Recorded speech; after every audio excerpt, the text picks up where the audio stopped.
Assalamualaikum warahmatullahi wabarakatuh. Perkenalkan, nama saya Feni Gusmaini, NIM 1802112 dari Manajemen 2 STIE KPP Padang. Pada kesempatan kali ini, saya akan mempresentasikan proposal penelitian saya yang berjudul Pengaruh Return on Asset, Equity, dan Size Bank terhadap risiko bank pada BPR Syariah di Indonesia. Masuk ke bab 1 pendahuluan, latar belakang masalah. Berdasarkan pola kerjanya, perbankan dapat dibedakan antara bank konvensional dan bank yang berdasarkan prinsip syariah atau yang disebut dengan bank syariah. Bank syariah merupakan suatu lembaga keuangan yang dikelola dengan dasar-dasar syariah. Di Indonesia, bank syariah yang pertama kali didirikan yaitu Bank Muamalat pada tahun 1992. Berikut data jumlah BPRS syariah di Indonesia periode 2016 hingga 2020 yang bersumber dari OJK. Dilihat dari data grafik pada gambar 1.1, dari tahun 2016 hingga tahun 2020, BPR Syariah mengalami fluktuatif. Sebanyak 166 BPR Syariah masih beroperasi di Indonesia di tahun 2016 dan mengalami kenaikan jumlah BPRS baru di tahun 2017 hingga 2018. Tetapi, pada tahun 2019, jumlah BPR Syariah yang beroperasi mengalami penurunan hingga 2020. Dikarenakan terjadinya pandemi COVID-19 yang menyebar luas bahkan mendunia yang menyebabkan terganggunya bisnis perbankan. Dengan terjadinya peristiwa tersebut menjadikan tanda bahwa BPR Syariah mengalami kolaps atau terjadinya likuiditas pada bank. Berikut data mengenai jumlah BPR dan BPR Syariah yang dilikuidasi pada tahun 2006 hingga 2021 oleh LPS.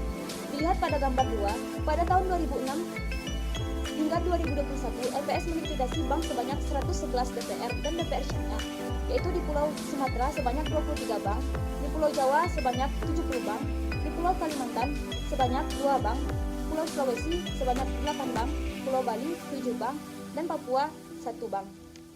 Diperhatikan dari jumlah bank yang telah dilikuidasi tersebut, maka Pulau Jawa termasuk pulau yang dilikuidasi paling banyak hingga Maret 2021. Dapat disimpulkan bahwa terjadinya indikasi bank mengalami risiko likuiditas yang nantinya akan mempengaruhi total aset bank, pinjaman, ekuitas, dan ukuran bank tersebut.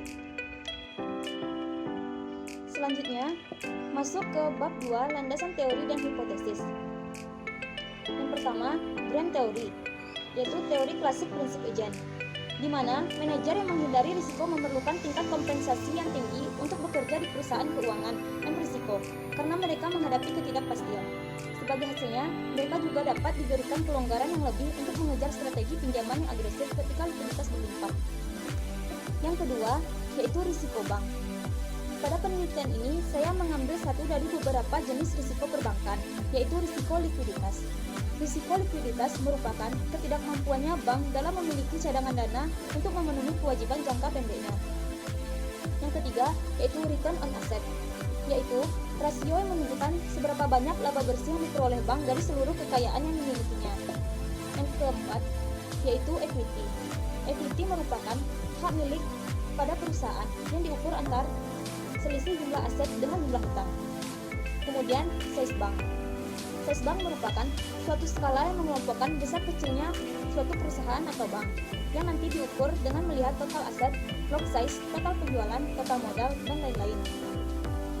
Selanjutnya, masuk ke kerangka konseptual penelitian. Yang pada variabel pertama, X1 yaitu return on asset, X2 equity, X3 size bank, dan variabel Y risiko bank. Hipotesis. Hipotesis 1, diduga return on asset berpengaruh positif terhadap risiko bank. Hipotesis 2, diduga equity berpengaruh negatif terhadap risiko bank. Hipotesis 3, diduga size bank berpengaruh positif terhadap risiko bank. Selanjutnya, masuk ke bab 3, metode penelitian. Yang pertama yaitu ada jenis penelitian menggunakan penelitian kuantitatif. Penelitian kuantitatif disebut juga dengan metode kuantitatif karena data penelitian berupa angka-angka dan dianalisis menggunakan statistik. Yang kedua, objek penelitian. Adapun yang menjadi objek penelitian ini yaitu BPR Syariah di Indonesia yang telah terdaftar di Otoritas Jasa Keuangan. Yang ketiga, populasi dan sampel. Populasi dalam penelitian ini adalah sebanyak 163 BPR Syariah di Indonesia yang telah terdaftar di Otoritas Jasa Keuangan. Dan sampelnya yaitu bagian dari jumlah populasi. Kemudian masuk ke jenis data dan sumber data. Ada data kuantitatif dan data sekunder. Data kuantitatif yang dikumpulkan pada penelitian ini yaitu return on asset, equity, dan size bank. Dan data sekunder yang digunakan yaitu data yang berasal dari media elektronik berupa laporan keuangan periode 2016 hingga 2020 yang diperoleh dari www.ojk.go.id. Selanjutnya, teknik pengumpulan data. Ada dokumentasi dan studi pustaka. Adapun laporan dokumentasi yang dipakai pada penelitian ini yaitu laporan keuangan yang dipublikasikan di Otoritas Jasa Keuangan periode 2016 hingga 2020. Sedangkan studi pustaka yang dilakukan dengan mengolah artikel, jurnal, maupun media tertulis yang berkaitan dengan topik pembahasan dalam penelitian. Selanjutnya, masuk ke definisi operasional variabel. Pada variabel pertama, yaitu return on asset, pengukurannya dilakukan dengan laba bersih dibagi total aktiva dikali 100%. Yang kedua, equity, diperoleh dari total ekuitas laporan keuangan.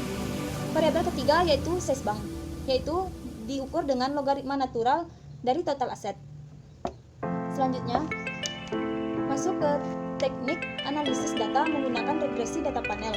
Yang pertama, descriptive statistik. Analisis ini menjelaskan tentang data penelitian apakah variabel terdistribusi secara normal atau tidak dengan melihat nilai rata-rata, standar deviasi, nilai maksimum, dan nilai minimum.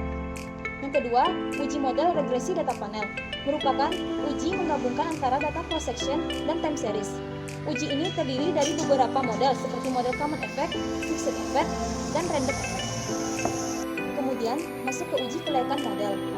Uji ini terdiri dari uji Chow, uji Hausman, dan uji Lagrange multiplier. Kemudian pemilihan model terbaik. Kemudian uji asumsi klasik.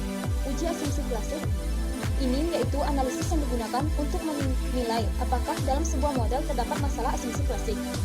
Kemudian melakukan analisis regresi data panel dan uji hipotesis. Sekian presentasi saya pada kali ini. Mohon maaf jika ada kata-kata saya yang salah. Saya akhiri dengan wabillahi taufiq wal hidayah. Wassalamualaikum warahmatullahi wabarakatuh.